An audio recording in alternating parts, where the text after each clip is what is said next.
Welcome to Wealth Coffee Chats, folks, for your daily live updates. Get the most out of today's episode by participating in the chat. Make sure you ask some questions, be part of the conversation, have a bit of fun, grab a coffee or a tea, take some notes, and get ready to start your day, folks. Quick few housekeeping rules, though. No spamming, no advertising or self-promotion in the chat. That's not on. Be kind and respectful to everyone when participating. And most of all, have a good time. Real estate investing can be your biggest asset. It also can be your most expensive asset when it comes to getting it right or getting it wrong, folks. It can be time-consuming, stressful, and that's why here at Positive, we have what's called a 6-star team, a full-service team that provides integrated wealth and property investing solutions and services simply designed to help you progress towards your goal of passive income through your property portfolio, folks. Make sure you check out our other podcasts on the Positive Mentor Network. Not only is there Wealth Coffee Chats, there's the Urban Property Investor. Drops every Wednesday with straight talking investing strategies and lessons with Sam Saggers. Property Investor Tales. This is where our clients, you guys, share real life stories from property investing, hosted by some of our advisors and strategists. And that's done every fortnight, dropping every Monday. Wealth, Wine and Wisdom, folks, that debriefs the week that was in the world of finance and property, hosted by yours truly, Jason Witten and Andy Fenton on Fridays. Welcome to another Wealth Coffee Chat. Marvellous Monday. Hope you're well, folks, wherever you are. If you think it's Get Rich Quick, you're in the wrong place. This is the wrong podcast. This is the wrong live for you. Welcome to another Wealth Coffee Chat. Hope you're all awesome and well.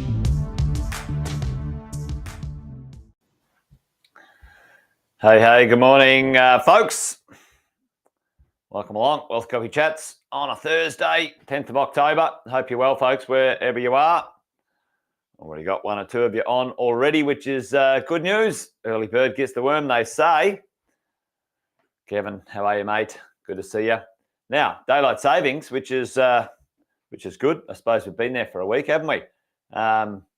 So in the rest of the world, it's 10 past 7, or is it 10 past 9? I can't remember the name. Anyway, I think it's 10 past 9. Anyway, a little bit later for some of you this morning, Luke, than normal. So there you go. I don't know if it's better or worse, but who knows? There you go. Hey, good to see you, folks. Thanks for joining this morning. Luke's in the house already. Ramon, hey, good morning to you. Great to see you here. Ramon, thanks for joining.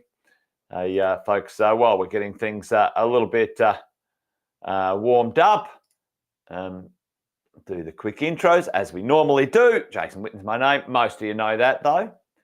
But if you don't, now you do. And you might be finding us, via the magic of the internet, or you might have joined our coaching or property mentoring program of recent times. So if that's you, then that's awesome. Thanks for joining. Great to have you here. And let us know where you are located in this fine country of ours in Australia. Sometimes we've got people from all over the world. Kevin's from Florida. We do have a few clients from different places and spaces, but it'd be great to hear from you. So give us a shout out in the chat. That'd be good to know where you are, what you're up to. Always good to get a little bit of interaction in the chat, which is great. Hey, morning, Brad. Good to see you, mate. Thanks for joining. Well, let's get on with this morning's conversation. I thought we might talk about interest rate cuts. Let me know who's a bit excited, who's interested in interest. Who's interested, who's excited about the world of interest rate cuts into the future? Well, I am, certainly. It's nice to have the dollars and cents slowing down as an outflow when it comes to the cost of your interest, and the world of the ability to borrow for you and I as property investors. Unless you're living under a rock, you've been paying some attention, I'm quite sure, to the world of interest rates and RBA announcements. Morning, Natando. Morning, Sonia. Good to see you. Thanks for joining. We may have been paying some attention as we've been going along. And the idea that we're all waiting for, let's say waiting for, is that the right words? But we are, understanding is at some point in 2025, those interest rates that are sort of up at around, 6 to 7% will go down to a number. We don't know what that number is. And today's conversation is, will it make such a difference? What difference will it make? Well, there's a few things that we might talk about today and have a look at what's going on out there in the marketplace. But, here's one of the little articles that have come out in one of the newspapers, Fin Review. Always sort of scan the Fin Review for headlines. I don't particularly subscribe to any of the news articles. I prefer to find information and data and make my own judgments on the property market. But it's really interesting to see here more investors entering the market than bailing out. Now, we of recent times, we saw what I would call good time Charlies. You get property investors. I got a message from a property investor the other day. After 10 years, I'm selling my property because now I've got some capital growth. And I'm like, what? I don't understand. Like, the point is to buy and own an investment, right? And now, it might have taken a little bit longer than you wanted. That's the way the cookie crumbles. Maybe that property you purchased should have been better researched and understood beforehand. And it's easy to make those decisions in the rear vision mirror, right? But hey, now the property's kicking on. Now it's got capital growth. You're only 10 years into actually ownership, which, you really, like I've said thousands of times on this Wealth Coffee Chats, 15 to 20 years of owning a good property in the right spot. That's the point, right? Good time Charlies, hey? Good time Charlies, your own worst enemy. I heard a little saying the other day, most people get defeated by themselves, not anything else, right? So that property investor just defeating themselves, as far as I'm concerned. They bought the property, they've made the effort, they've gone through maybe some tough times, and now they're like, oh, I'm going to get out, right? Anyway, I get distracted. More investors are entering the market than bailing out. We had, the property investors in Melbourne. Oh, the land tax has gone up. Now, that is a bit of a pain in the ass, that's for sure. Those governments gouging for dollars and cents, and the only people they can, give a kicking to are the people who own real estate, which, at the end of the day, the politicians are the ones we vote in, folks. So just so you know, if you're having a whinge, vote for better people. It's a bit tough, I get it. There's not much better people out there. But anyway, the point is, quantify that thing. How much is it? Well, it was $900. The average property investor had to pay $900 in land tax.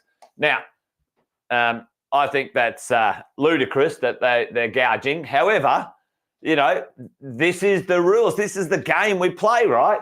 There's three, let's call them enemies or opposition in the game of wealth that we're playing, folks. And don't get me wrong, there are those forces and institutions and processes that do not give a rat's ass whether you make money or not. They don't care if you're happy. They don't care if you're broke. They don't give a shit, right? And those three institutions are, or sort of, parties are. The banks, they don't give a rat's ass whether you can pay your mortgage or not. They have to make you qualify for a loan. They don't care if the interest rates go. They don't give a rat's ass. They don't give a shit. They book their $1 billion profits. You're just a bit of, wheat in the grinding wheel for their profit machine, right? The second institution, the ATO, they don't give a rat's ass. Their job is not to make you happy or care about anything when it comes to the world of your financial well-being. And then the politicians, right? They don't care. They feather their own nest. That's human nature, and I'd love to live in a fairyland, but that's not the case. But, here's the drill, right? The idea that, investors were bailing out of the market before because the politicians in Victoria made some, stupid decisions. That's the game we play, folks. That's the game. You can't control them by and large. We can try and vote for better ones, hopefully. But at the end of the day, we need to be in charge of what we're up to. Anyway, a little rant this morning. Anyway, there you go. But listen, more investors entering the market than bailing out because they're expecting some rate cuts within a few months going forward, right? And I don't think it'll be before Christmas. It'd be wonderful if it was, but, I reckon it'll be maybe early next year or mid next year. Anyway, what's the point of my conversation this morning, right? The investor demand for homes outstrips supply, all right? Is this something new? No, it's not. It's something we've been talking about for a long time, and supply has an issue. Supply has got some problems. Now, for you and I as property investors, that's actually quite good for the moment for our values, but not so great for other things. But, will it make a difference? What will it do in the marketplace, right? Now, there are two things that can move the needle when it comes to affecting the ability for the market to sort of leap in to investing or borrowing, right? So let's do a little quiz. I've given you the two starting letters of the two things. So when it comes to finance, there's actually two parts to the mechanism that you and I might be exposed to. One we see and one we don't see directly. What do you think the two things are when it comes to what might go down in the future and what's up really high now? Does anyone know what they are? It's kind of a trick question. I'm trying to sort of ask the question without giving it away. Buying power, yeah, absolutely, Nintendo. That could be buying power. You're right. It's not, though, in this circumstance, but you're dead right. The buying power and servicing for your future is pretty important. But you're right. This one, let's make that the right color.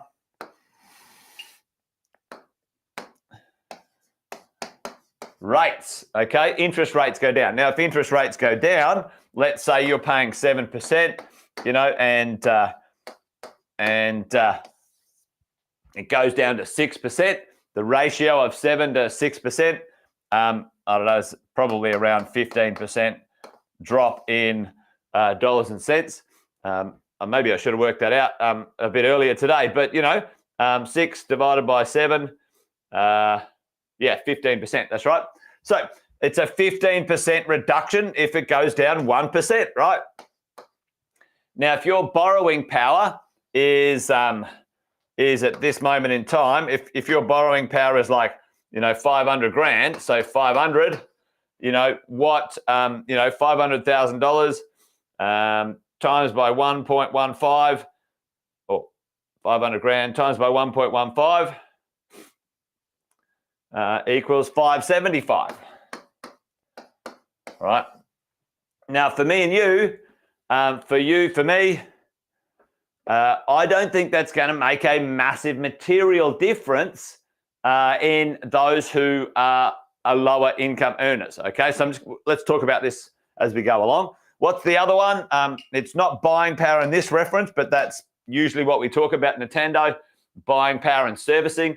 Right now, there's a thing called a buffer, okay? And it's actually, I should have put interest rate, buffer rate. Maybe that might have been a bit better. The buffer rate, does anyone know on top of the interest rate what the banks are doing, what amount of interest or percentage they put on top of the actual interest rate that you have to service at, folks? Put that in the chat for me because it's ludicrous. It's a fucking joke. Excuse the French, but I'm just going to call it as it is. Yep, Nintendo, yep, 3%. It's an absolute rubbish, complete absolute joke, right? Like it's ludicrous, as far as I'm concerned. So, let's have a quick look at this. If the politicians if they really want to make a difference, these, fork-tongued bloody liars, if they really want to make a difference to help out first home buyers and borrowers, then go to APRA and say, get rid of this stupid 3% buffer rate, which has done nothing. No, like this, boo. This one. Does that do it? Boo. Nah, it's not doing it. There we go. I don't know what's going on there. How about this? Does this work? Hey! All right, that's not bad. Anyway, I've left on some special effects on my camera this morning. Anyway, so go to APRA and say, hey, get rid of this bloody stuff, right? This is rubbish. 3% plus 7%, put the math on there. That's, 11%, 10 or 11% for some people to be able to borrow. That's, it blows my mind how stupid people are. Anyway, stupid politicians are. So, folks, if you wanted to, let's do the same scenario here. If you're able to borrow 500K, right, what could happen? So the interest rates go down a full percent, and a full percent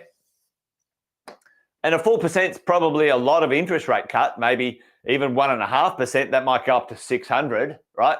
Okay, 500 to 600, sure, that will help. Doesn't make a massive difference, right?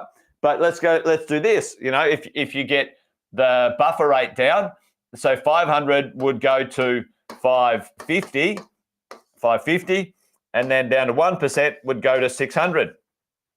All right. So if you added these two together, then you'd get a much better outcome, right? It's either the 1%. So if you go cut it 1% and drop that to 1%, you'd probably get this to 700 as we go along, right? So you go, okay, add an extra 15% to 600, and that would pop to 700K. Everyone get the picture? That's what should be happening right now. Unfortunately, in the marketplace, there's some things like this going on, which is for you and I a little bit interesting to see. I don't know if you can see that. Might punch in and have a little look. So you've got, the owner-occupiers, just dribbling along as we're going along. They're not increasing. Why? The owner-occupier loans are increasing because they're not refinancing or resetting or whatever it might be. Investors going up and first home buyers going down, and why? Because the property values are up. Their ratio of incomes to property values are out of skew. And for those who are getting in first home buyers, the challenge is this piece here. Have a look at the servicing buffer rate when it comes to the on top of the lending. Have a look how much is on top, right? And over here, when the interest rates went up, that blew it out of the water, okay? Crazy times for most borrowers, okay? Now, to go and get a property now, the borrowing capacity, most loans, folks, are over here. What's the average, the majority of the loans being done, you're having to earn 150 to 200 minimum to crack into a loan, right? So it's ludicrous when it comes to the borrowing power and bits and pieces. So, for me, what's it going to do? Is it going to make a huge difference when it comes to the world of borrowing? Well, for you and I, an extra 100 grand or 150 grand in our borrowing power as an investor, big tick in the box, right? Boom, we're happy. It's probably going to add between sort of 100 to 150K over the interest rate drop cycle. So wherever you're sitting right now, let's say you've gone and checked your recent borrowing power, that's kind of the number we're looking to add into the future. Now, will that make a massive difference when it comes to the properties we can buy and the quality of the property we can buy? The challenge for me, for you right now is number one, supply is down, right? Number two, construction prices are up, okay, when it comes to that stuff for us as property investors. So we need to understand these two forces will kick on pretty quickly. The moment this is delivered to the marketplace, it's going to make this, the supply and the construction costings, maybe even kick in a bit harder, because people will be able to get back into the market. It might bring some of the owner-occupiers back into the market. The first home buyers have left the market. Maybe the upsizers, downsizers, right sizers, they don't need to borrow, so they're just paying cash. So those sorts of things. So anyway, there you go. Hopefully that makes sense, or there was something today that might have made sense in a bit of a ranty rant day. But really, at the end of the day, interest rates and interest rates cuts will help. Will it make a difference to the market overall? I don't think it will. I think it's going to make the supply issues worse. And I think, it's not going to really help the first home buyers get back into the market, to be honest, or owner occupiers, because investors have rents and the rents have gone up, and the investors will, be able to take advantage of those interest rates cuts. Anyway, there you go. Wealth Coffee Chat done and dusted for today, folks. Join us again tomorrow for another one. The team from the lending team will be on tomorrow, and that's usually Kang. But depends on who is out and about from Positive Money. They'll be in having a bit of a chat about all things borrowing as well tomorrow. So maybe it's a double whammy when it comes to the world of borrowing and financing. Anyway, there you go, folks. Done and dusted today. Over and out. See you on Monday next week for me, but join us tomorrow for Wealth Coffee Chats again. Till then, folks, take care. Bye for now. Episode of Wealth Coffee Chat, folks. Make sure you like, subscribe, and turn on your notifications so you never miss a thing when we go live. Improve your portfolio and investing game, folks, with Wealth Coffee Chats live every morning at 8:10 each weekday. Make sure you join us. Previous episodes are also available wherever you get your podcasts, folks, as well as our other podcasts from the 6 Star team here at Positive.